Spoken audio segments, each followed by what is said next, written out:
भाभी जी नमस्ते। अ, नमस्ते, नमस्ते। आपके घर के चक्कर काट काट के परेशान हो गया मैं अभी। आपके लिए पानी-वानी कुछ लेकर आऊँ? नहीं कुछ नहीं चाहिए, पानी नहीं, चाय नहीं, बहुत पी लिया मैंने यहाँ पे आके पानी वगैरह। अभी क्या है भाभी जी, देखो मैं पैसे के लिए आता हूँ हमेशा, और ये आप मुझे बोल दो कि आप कब तक दे रही हो वो पैसा। बार बार मुझे भी नहीं जम रहा इधर आना, एक तो मेरे पीछे बहुत सारे काम रहते हैं। सुमित जी, पैसे का तो आपको पता है ना, क्या मुझे पता है आप बार-बार चक्कर मार रहे हो, बहुत काफ़ी टाइम चक्कर मार चुके हो आप। पर आपको तो ये अच्छे से पता है कि आज की कंडीशन मेरी क्या है और मैं आपको पैसे नहीं दे सकती हूँ, आपको ये तो सब कुछ अच्छे से पता है। फिर आप कितने भी बार आओ मेरे घर पे चक्कर मारो, उससे मेरे पास पैसा तो नहीं आ जाएगा ना। अरे लेकिन देखो तुम्हारी कंडीशन में समझ सकता हूँ, तुम्हारा पति गुजर गया, तुम अभी ऐसी सिचुएशन में हो। लेकिन देखो पैसा कोई किसी का छोड़ता नहीं है, और मैं तो रहा साहूकार, मैं तो ब्याज लेता हूँ पैसा दे के। मैं तो तुमको बोल रहा हूँ चलो, तुम्हारा सिचुएशन देख के मैं इतना दिन रुका ना, मैं किसी के लिए एक महीना भी नहीं रुकता, अब लगभग 6-7 महीने होने को आए। हाँ तुम्हारी मजबूरी समझा मैं, ऐसा नहीं कि वो दूसरे दिन ही मैं तुम्हारे पीछे लगा कि बाबा तुम मेरे को पैसा दे दो करके। साहूकार जी, आपको तो पता है ना, मेरी शादी हुई, मेरी शादी को अभी 1 साल ही हुआ है। मेरी नवी-नवी शादी हुई और मेरे पति का एक्सीडेंट में मौत हो गई। अब किसको पता था कि इतना बुरा हो जाएगा? इतना बड़ा मेरे ऊपर दुखों का पहाड़ टूटा है। इस बार ये तकलीफ़ के आगे तो आपके पैसे कुछ भी नहीं है, पर मैं मानती हूँ आपका पैसा है, मुझे देना है। देखो भाभी जी क्या है ना, आप जो भी एक बार बोल दो, क्योंकि मुझे भी बार बार अच्छा नहीं लगता इधर आना। वो क्या होता है, मैं इधर आऊंगा बार बार, तुम भी मुझे बोलोगी ऐसा है वैसा है, डिस्टर्ब मैं भी तुमको करना नहीं चाहता, तुम तुम्हारे दुख में हो, मैं समझ सकता हूँ। लेकिन एक बार मुझे आप बोल दो, ये दिन इतने इतने दिन रुको, इतने इतना महीना रुको, ज़्यादा से ज़्यादा मैं जितना हो सकता है उतना आपको बोलूँगा। मैं अभी आपको क्या ही मोहलत दूँगी।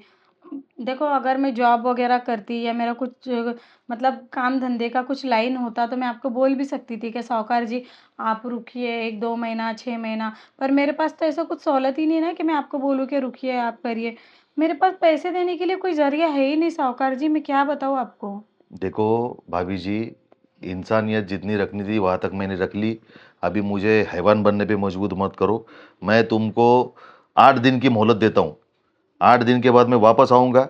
उससे पहले अगर तुमने मुझे मेरे पैसे नहीं दिए, फिर जो ये घर है वो तुम्हें खाली करवाना पड़ेगा। साहूकार जी अगर आप 8 दिन के बाद क्या 8 महीनों के बाद भी आओगे ना, तो भी मेरे पास आपके देने के लिए पैसा तो नहीं है। तो फिर घर खाली कर दो, मैं मेरे आदमी भेज दूंगा और सामान बाहर निकाल के तुमको जहाँ पे जाना है तुम जाओ, क्योंकि ये साहूकार जी अगर मैं ये घर खाली कर दूँगी तो मैं कहाँ जाऊँगी? एकलौता यही घर तो मेरा सहारा है। देखो तुम्हारे रिश्तेदार के पास वगैरह फोन करके देखो, कौन कोई ना कोई तो रहेगा ना जो तुम्हारी मजबूरी समझ सके, जैसे मैं समझता आ रहा हूँ 6-7 महीने से। मेरे हस्बैंड के एक दोस्त हैं, मैं उनसे बात करके देखती हूँ। अगर कुछ होता है तो मैं ज़रूर कोशिश करूँगी आपके पैसे देने की। कुछ होता है तो नहीं, मुझे रिजल्ट चाहिए। मैं तुमको बोला, मैं वो टाइम पे आके पैसा मैं ये ज़रा करूँ। बात करके आती हूँ। ठीक है।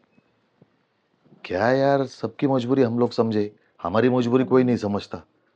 अभी विधवा है, पति गुजर गया, तो मैं क्या करूँ उसमें, मुझे तो मेरा पैसा चाहिए ना। मैं तो जाऊंगा नहीं आज पैसे लेके नहीं दे दिए तो।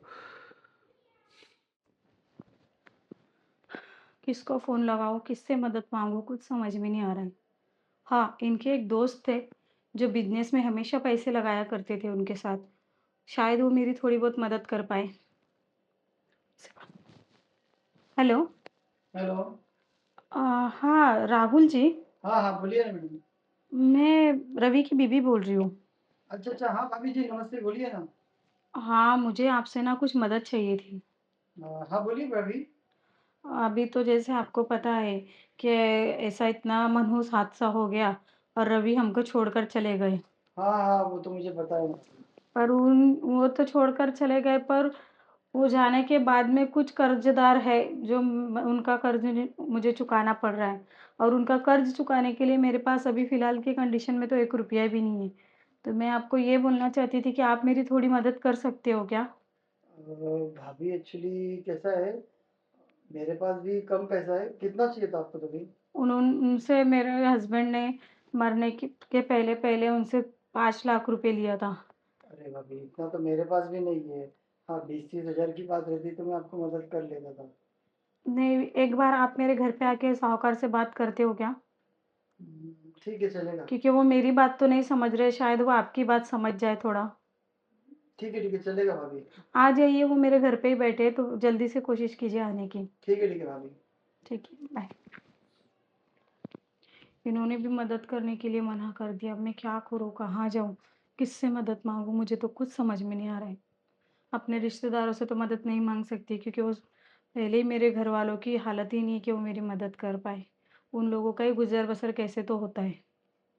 देखती हूँ, मैंने बुलाया है ना राहुल को, अगर उन्होंने साहूकार को समझाया और साहूकार समझ गए तो मेरे लिए अच्छी बात है।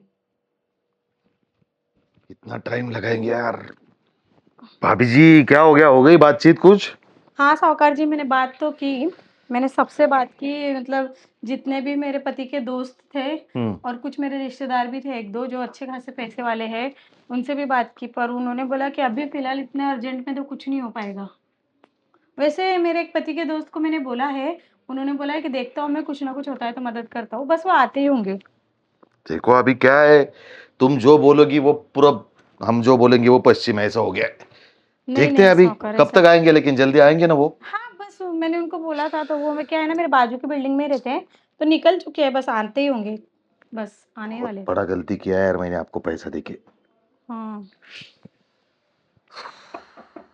हाँ, आ जाओ, वो देखो आ गए, आ जाइए। देखो अभी बात कर लो आप, मैं क्या बोलूं। बैठिए ना आप। नमस्ते भाभी जी। नमस्ते, नमस्ते। नमस्ते। ये साहूकार जी आपको तो पता है, हाँ हाँ।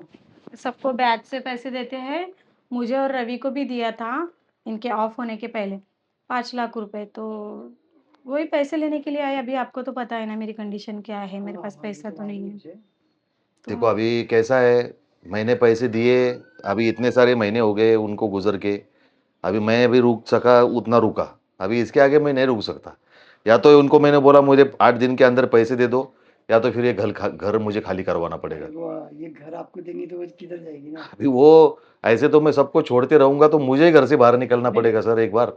मैं ऐसा नहीं बोल रहा हूँ उनको छोड़ो करके, पर थोड़ा सहूलत दो। अभी कैसा है उसके ऊपर भी जो दुख बीता है, वो अभी क्या है, रवि मेरा बहुत अच्छा दोस्त था। अभी वो रहता ना तो कभी ये नौबत भी नहीं आती थी।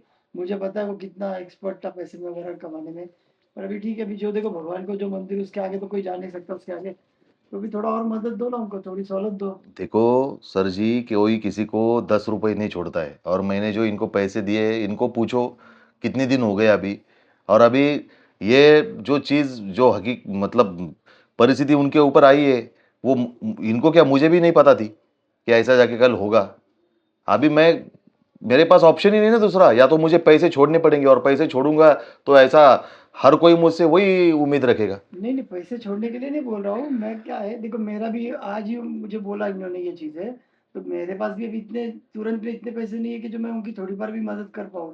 पर कैसा है, आप उनको समझ के थोड़ा तो मदद करो उनकी। नहीं नहीं नहीं, मुझसे मेरे को नहीं लगता और कुछ रुका जाएगा। देखो मैंने उनको दो रास्ते दिए, 8 दिन का पैसे का मुदत, या तो फिर मजबूरन मुझे, मैंने आज ही 2-3 लोगों का घर खाली करवाया है, क्योंकि ऐसे ही पागल बनाते रहते। अरे पर वो पागल थोड़ी बना रही है, तो उनका हकीकत है, पागल तुम बनाने लेते वाले होगे आदमी तो और एक काम पहले। करो, एक काम करो, तुम इतना बोल रहे हो ना पागल नहीं ये नहीं ये, तुम मेरे को लिख के दे दो कि इन्होंने दिया नहीं दिया, तो मैं इतने दिन में मैं पैसे दे दूंगा, दे सकते हो तुम? अभी वो कैसा, मेरा बिजनेस अलग था, उनका बिजनेस अलग है। अरे लेकिन तुम अभी ये जिम्मेदारी लेने के लिए बोलने के लिए आए हो ना इधर, तो हाँ, तुम मेरे को बोलो कि तुम ये पैसा 8 दिन में दे सकते हो क्या? मैं उनको फोन भी नहीं करूंगा, ना आऊंगा मैं इधर। 8 दिन में वो भी कहाँ से ला मैं के 8 देंगे? दिन में कितने दिन में दोगे तुम बोलो? क्या, मैं भी 6 महीना तो लगेगा अरे कम से 6 महीना ऐसा थोड़ी है, 6 महीने में अभी इनका पति गुजर गया, अभी कल जाके कुछ इनको कुछ हो गया तो मैं क्या करूं? मैं इतने दिन नहीं रुक सकता। अरे आपका बड़ा अमाउंट है, छोटा अमाउंट रहता तो बात अलग रहती थी।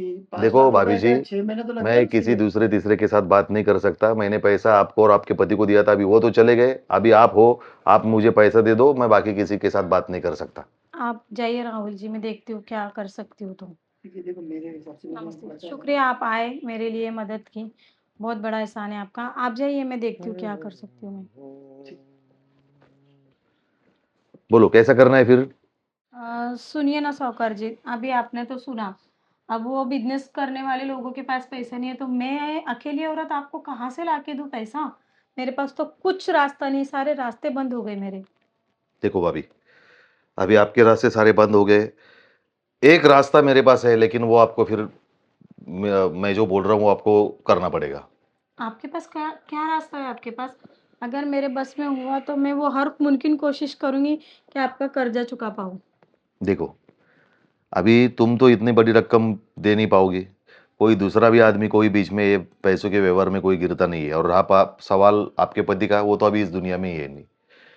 मेरे पास दूसरा सीधा सीधा रास्ता ये है कि या तो तुम मेरे पैसे दे दो, या तो घर खाली कर दो।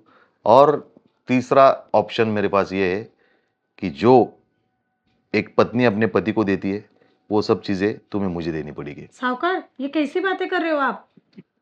आपको पता है मैं एक विधवा हूँ, आप एक मजबूर विधवा का फ़ायदा उठाने की कोशिश कर रहे हो? मैं कहाँ फायदा उठा रहा हूँ? फायदा किसको बोलते हैं पता है? जो आदमी पैसा लेकर भी किसी औरत के ऊपर बुरी नजर रखता है ना, उसको फायदा बोलते। मैं तो तुम्हारे लिए तुम्हारा रास्ता खोल रहा हूँ। और देखो, ये चीज अगर करोगी तुम तो मैं पैसा छोड़ दूंगा। ऐसा समझ लूंगा कि चलो एक जगह पे अपना नुकसान हो गया, लेकिन उसके बदले में अपन ने ये तो किया। साहूकार, आप ये जो बोल रहे हो ये तो मैं नहीं कर सकती हूँ, क्योंकि आपको पता है मैं मेरे पति से बहुत प्यार करती थी और मेरे पति का मेरे पे बहुत विश्वास था। तो चाहे वो मेरी ज़िंदगी में अभी नहीं है, फिर भी मैं उनके विश्वासघात नहीं कर सकती हूँ। देखो भाभी जी, आपके पति का प्यार और आपका प्यार मेरे पैसे लौटाने वाला नहीं है। आपका पति गया, आप अभी हो। मेरी ये ख्वाहिश है आपसे, मेरी ये इच्छा है, अगर आप करती हो तो ठीक, नहीं तो फिर वो जो पहले दो रास्ते उसमें से एक पैसा दे दो, नहीं तो फिर मैं 2-3 दिन में तुम्हारा घर खाली करवाने के लिए बोल दूंगा मेरे आदमियों को। नहीं, नहीं साहूकार, ये घर मेरे आदमी ने बहुत प्यार से संजोया है, तो मैं नहीं चाहती हूँ कि ये घर हमारे हाथ से चला जाए। ये घर जब तक मेरे पास है तो उनकी यादें और उनका प्यार मेरे साथ में है। यहाँ पर रहती हूँ तो मुझे उनके प्यार की कमी महसूस नहीं होती है, और अगर ये घर भी मेरे हाथ से चला गया तो पता नहीं मैं कैसे जी पाऊँगी। देखो, ज़्यादा तुम अभी टाइम वेस्ट मत करो। मेरे पास बाकी भी बहुत काम है। या तो तुम तुम्हारे घर का बेडरूम मुझे दिखा दो, या तो तुम्हारा घर के बाहर जाने का रास्ता मुझे दिखाना पड़ेगा। नहीं साहूकार, घर के बाहर तो मुझे नहीं जाना। ठीक है, आपकी बात मान लेती हूँ मैं। मंजूर है ना तुम्हें? ठीक है, मंजूर है। चलो फिर। साहूकार, अरे वाह, बेडरूम तो बहुत अच्छा है तुम्हारा। क्या फ़ायदा बेडरूम अच्छा होने का? जिसके लिए इतने प्यार से सजाया था वही तो नहीं है अब। मुझे ऐसा लग रहा है ना, इतना ब्याज बढ़ने से अच्छा मैंने तुमको ये प्रपोजल पहले अगर दिया रहता था ना, तो आज तक तो तुम भी टेंशन फ्री हो गए रहती थी और मैं भी। साहूकार, सच बताऊँ क्या? मुझे ना ये सब करने को अच्छा नहीं लग रहा है। मेरा अभी भी दिल नहीं मान रहा है ये सब बातों में। अरे, ये तुम कौन सा घोर पाप कर रही हो? तुम तुम्हारे पति का कर्जा चुका रही हो। हाँ। और देखो, वैसे भी समाज में तुम्हारा अभी विधवा करके नाम हो गया है। और अगर किसी को पता चल गया कि तुम्हारा पति ऐसा पैसा लेके भाग गया था, कुछ हो गया था, और मेरा तो स्वभाव तुमको मालूम है। अगर ये चीज अगर तुम नहीं करने के लिए तैयार होती थी ना, तो मैं जाके पूरा तुम्हारे पति के बारे में है ना, पूरे मोहल्ले में बता देता था कि ये मेरा कैसा नुकसान किया है दोनों ने मिलके। नहीं, नहीं साहूकार, कैसी बातें कर रहे हो आप? फिर मेरे पति की समाज में बहुत इज़्ज़त थी और कभी उन्होंने किसी का नुकसान नहीं किया और कभी पैसे के बारे में उन्होंने किसी को फँसाया नहीं। और आप उनके मरने के बाद ऐसी बदनामी करोगे तो उनके ऊपर तो एक कलंक रह जाएगा ना। इसलिए तो मैंने सोचा ना कि ये सब नाटक करने से अच्छा सीधा सीधा जो है उसमें हाथ डाल लेते। हाथ में मछली लगी तो ठीक, नहीं तो फिर देखो, मेरे को तो मेरा पैसा लेना कैसा लेना है मुझे मालूम है। साहूकार देखिए, मैं ये जो कुछ भी कर रही हूँ ना, अपने पति का कर्जा मिटाने के लिए कर रही हूँ। क्योंकि मैं नहीं चाहती हूँ कि मेरे पति के मरने के बाद उनके ऊपर कोई भी कर्जे का दाग रहे। इसलिए मैं ये सब कर रही हूँ। ऐसा और कौन? साहूकार, हम्म। हमारे बीच में जो कुछ भी होगा, इस हम्म। बात का पता बाहर बिल्कुल नहीं चलना चाहिए, क्योंकि मेरे पति की और मेरी बहुत इज़्ज़त है। अरे, ये चीजों का बाहर पता चला तो मेरी भी इज्जत है ना।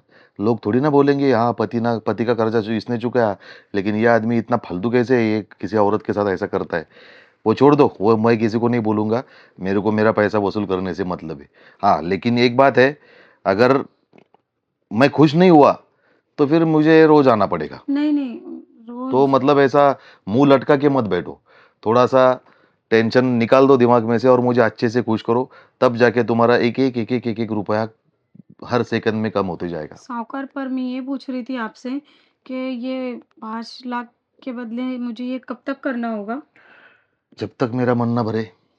मतलब हर चीज़ की एक मोहलत होती है, तो इस चीज़ की भी होगी ना? हाँ, तो मोहलत तो है ना, वही तो मैं बोल रहा हूँ। वैसे मैं तो रोज़ थोड़ी ना आने वाला हूँ।